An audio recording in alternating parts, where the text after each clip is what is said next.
അസ്സലാമു അലൈക്കും വറഹ്മത്തുള്ളാഹി വബറകാതുഹു. പ്രിയപ്പെട്ട സഹോദരി സഹോദരന്മാരെ, നമുക്കെല്ലാവർക്കും ഉണ്ടാവുന്ന ഒരു വിശ്വാസിക്കും ഉണ്ടാവുന്ന ഏറ്റവും വലിയ ആഗ്രഹമാണ് മുത്തുനബി സല്ലല്ലാഹു അലൈഹി വസല്ലമ തങ്ങളെ സ്വപ്നത്തിൽ കാണുക, മുത്തുനബിയോടൊപ്പം സ്വർഗത്തിൽ വസിക്കുക, മുത്തുനബിയോടൊപ്പം സ്വർഗത്തിൽ പ്രവേശിക്കുക എന്നുള്ളതൊക്കെ നമ്മുടെ എല്ലാവരുടെയും ഒരു ആഗ്രഹമാണ്. പടച്ചറബ് നമ്മുടെ എല്ലാവരുടെയും ആഗ്രഹം പോലെ അങ്ങനെ ആക്കിത്തരട്ടെ. നാളെ മുത്തുനബിയോടൊപ്പം നമുക്ക് എല്ലാവർക്കും സ്വർഗം തരട്ടെ. അപ്പോൾ ഇന്നത്തെ ഈ ക്ലാസ്സിലൂടെ നമ്മൾ മനസ്സിലാക്കുവാൻ പോകുന്നത്, ഒരു സ്വലാത്ത് ചൊല്ലിക്കഴിഞ്ഞാൽ, ഏതാണ് സ്വലാത്ത് എന്ന് പറയാം. ഈ സ്വലാത്ത് ചൊല്ലിക്കഴിഞ്ഞാൽ നമുക്ക് ഖബറിൽ നിന്നും മുത്തുനബി സല്ലല്ലാഹു അലൈഹി വസല്ലമ തങ്ങളുടെ റൗളയിലേക്ക് ഒരു വാതിൽ തുറക്കപ്പെടും. എന്താണ് പറഞ്ഞത്? ഈ പറയുന്ന സ്വലാത്ത് ചൊല്ലിക്കഴിഞ്ഞാൽ ദിവസവും 33 തവണ ചൊല്ലണം.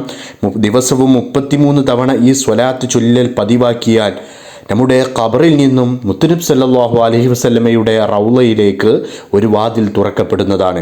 ഏതാണ് ആ സ്വലാത്ത്? അല്ലാഹുമ്മ സ്വല്ലി അലാ സയ്യിദിനാ മുഹമ്മദിൻ വആലിഹി സ്വലാത്തൻ തകൂനു ലക റിളാഅൻ വലിഹഖ്ഖിഹി അദാഅ. اللهم صل على سيدنا محمد وآله صلاة تكون لك رضاء ولحقه أداء. اللهم صل على سيدنا محمد وآله صلاة تكون لك رضاء ولحقه أداء. അപ്പോൾ പ്രിയപ്പെട്ട സഹോദരി സഹോദരന്മാരെ, ഈ സ്വലാത്ത് നമുക്ക് കഴിയുന്നത്ര അധികരിപ്പിക്കാൻ ശ്രദ്ധിക്കുക. നമ്മുടെ ജീവിതത്തിൽ ഇത് പതിവാക്കാൻ ശ്രദ്ധിക്കുക.